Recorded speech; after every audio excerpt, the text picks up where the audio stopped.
থাকা দিন দরদি ভাই সকল, স্ত্রীজন ভাই গ্রামগণ, পর্দার আড়ালে মা ও বোনেরা, সৌভাগ্য মহান আল্লাহর প্রশংসা কৃতজ্ঞতা হামদ সারা শেষ করি যেই মহান আল্লাহ রাব্বুল আলামিন আমাদেরকে তুলে নিয়েছে একটি দ্বীনি মাহফিলে দ্বীনি কথা শোনার সুযোগ করে দিয়েছেন।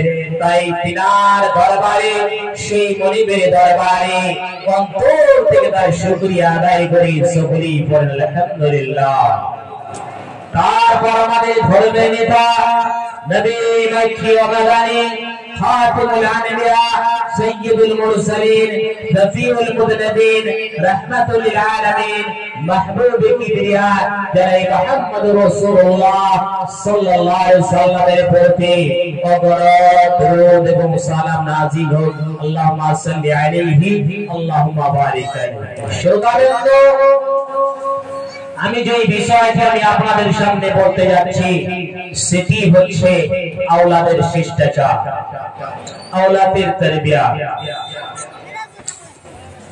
আল্লাহ রাব্বুল আলামিনের কাছে দোয়া যেন আমাকে সঠিকভাবে কোরআন এবং সহিহ হাদিসের আলোকে কিছু কথা বলার তৌফিক দান করে, এবং আমাদেরকে যেন শোনার পরে পরে বেশি বেশি করে আমল করার তৌফিক দান করেন।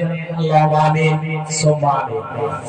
শ্রোতাবৃন্দ, আজকে আমাদের এই আওলাদকে যদি আমরা শিষ্টাচার দিতে যাই, একটা ভালো দিন শিক্ষা দিতে যাই, তাহলে এই মতো মাদ্রাসাতে আমাদের ছাত্র, আমাদের ছেলে এবং মেয়েকে দিতে হবে। সেই মাদ্রাসা বানাত হোক না কেন, আর ছেলেদের মাদ্রাসা হোক না কেন, মেয়েদের আর ছেলেদের মাদ্রাসাতে আমাদের দিতে হবে।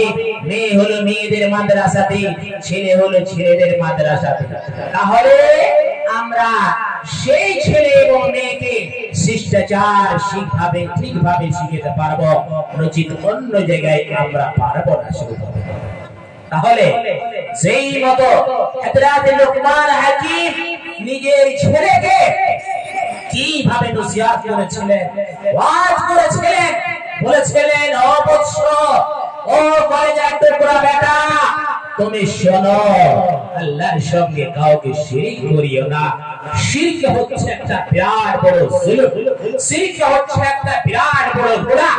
খবরদার তুমি আল্লাহর সঙ্গে তুমি শিরক করিও না। আল্লাহ বলে